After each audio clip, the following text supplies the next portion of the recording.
Welcome back to Motors and Medicine. On today's episode, I'm going to be going over the manufacturer recalls that Ford has put out for this particular Bronco. My Bronco is a 2021. I ordered it during COVID, summer of 2020. And these recalls basically pertain to Broncos made between 2020 and up to 2023 I think is what I've been told. Based on all the reports that I was looking at here, these are the recalls. So I thought I'd make a video about talking about all the recalls that have happened with this particular machine since I've owned it. So I'm gonna just get right into it. The first recall that I received was back in June of 2022. This recall had to do with the child safety lock in the rear passenger compartment area. Apparently the child safety lock was failing on some of these Broncos. I never took it in to have this recall done just because I don't have kids that are that young, so it really didn't matter to me. But that was the first recall. So nothing major there, nothing mechanical per se. The next one I received was December of 22. So later in that same year. This one was pertaining to when you're in four-wheel drive low mode, the rear camera image might appear on the sync screen. And believe it or not, this actually did happen to me when I was out four-wheeling, but it only happened a couple of times, and it really didn't matter to me because while I was wheeling, the camera came on, the rear camera that is, so it kind of helped me look at stuff that was behind me. And then I have my own camera that I installed on the Bronco for the front. So it was kind of nice having a camera front and rear. So I actually didn't mind this particular recall. I never had it corrected. And so it still happens on occasion, but it doesn't bother me. So again, nothing too significant there. I mean, just small little electrical glitch. The next recall I got was July of 2023. And this one pertained to, in the first row, either the driver or the passenger side, just the position of the seatbelt, the latch, was kind of, from the factory, I guess, was a little bit difficult for people to reach behind them and get it. So according to this, they basically said that due to the position of the latch for the seatbelt, people wouldn't be inclined to want to put on their seatbelt. I kind of thought this was a little bit of a joke.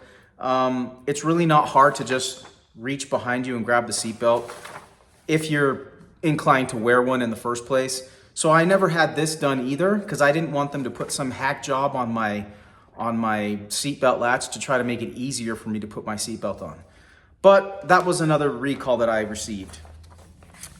The next recall I received was back in November of 24, so just last year. That one actually pertained, this is an important recall, it pertained to the engine.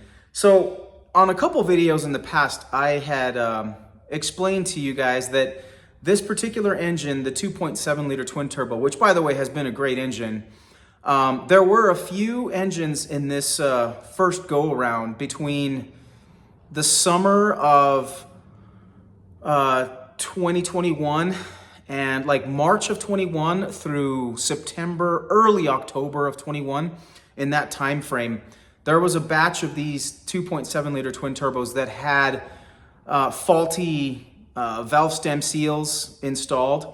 And apparently the valve stem seals were failing, and that was causing the valves to either hang open or closed or drop. There were a number of different, and it was causing catastrophic failure on the engine.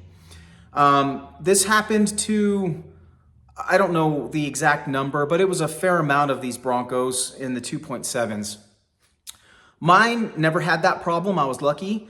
And my engine was built like middle of October of 21. So wasn't too bad. I didn't have that problem with mine.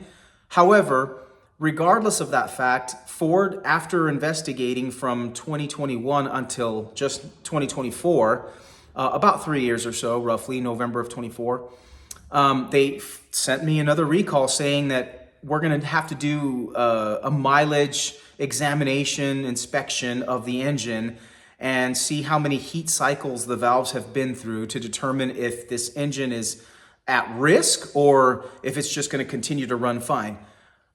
Judging by how long I've had this car, and it's already got almost 40,000 miles, I don't anticipate it's going to have any problems. It would have had them if it was going to, it would have happened by now. But regardless of that fact, Ford is saying in this recall that if it doesn't pass the test, then they're going to provide a brand new engine. So I guess it's a win-win either way. I mean, this engine has never had any problems. It's never leaked. It's never smoked. It's always run strong. And that's despite me adding additional modifications to add more power. It's never had any problems.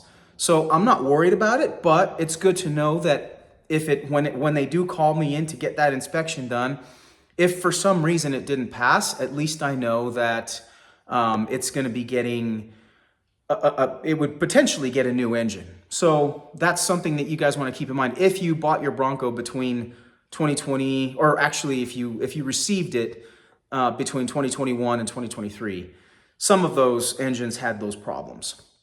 The next recall that I received was just now in January. And this one was also a little bit important because it actually does have to do with the suspension.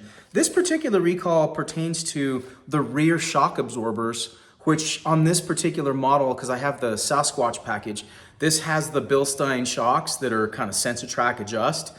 So they soften up when you're going off-road and then they kind of stiffen up when you're on-road so that you have better handling. But apparently the rear shocks are at risk for developing corrosion at the weld seams. And I have inspected mine, and now Ford inspected them and said that they're fine. But when I got under my Bronco, I inspected them and I could see some surface rust. I don't know how deep that surface rust has gone, if it's actually starting to get worse. But that's going to be something I'm going to be bringing up to Ford the next time I take this Bronco in for service or oil change.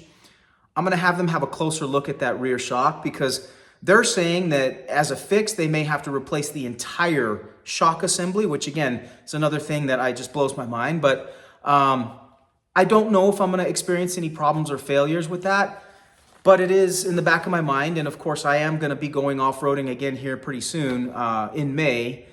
I'm going to be taking it down to Moab. So it'd be nice not to have any problems occur when I'm out on the trail. But that being said, those are the only recalls I've ever received on this machine. And again, I've not had a single problem thus far with either the engine, the transmission, suspension. I mean, there's been a few little things here and there, but nothing super significant. So overall, I would say that Ford did a good job with this particular machine. And I think their intention was good. The fact that they're recognizing a lot of these problems and they're willing to work with you to get things rectified if you've had problems. I know that there have been people out there that had catastrophic engine failures, and many people had to really fight hard to get their engines replaced. However, now that, at least according to NHTSA, these engine replacements are going to become almost mandatory because it's basically part of a recall, not just a repair bulletin, for example. So we'll see what happens. I'm not too concerned. This thing has been running great. It still performs well, still gets great, off-road performance for me. It does well in snow. I've talked about the crappy tires, and I'm going to be changing to a new set of tires here pretty soon. But outside of that, I've been very pleased. So just wanted to give you guys a quick video and update on the recalls that Ford has put out. And hopefully this video was informative. If you guys haven't received recalls, or if you're thinking about, do I need to take it in for this, that, or the other, at least you've got some more information. Contact your local Ford dealer if you happen to be near one, and then just make sure that they're checking on these things. Also, one thing to note that if you happen to have the Ford Pass app on your phone, on that app, it also lists all the open recalls on any machine as far as Broncos or other Fords that you might own. So it's kind of a nice tool to have. And I look at that often just to see if there's anything that has been added to the list that I haven't received in paper form. I just like to keep track of all these things just to see, what kind of efforts Ford is putting forth to make sure that they're keeping their customer satisfaction where it should be. So, well, I appreciate the support, and I'm going to try to drop another video here pretty soon. This time I'm going to be working on the Bronco again, and I'll leave it at that. We'll get into that project on the next video. So this is Motors and Medicine signing off. Have a good one.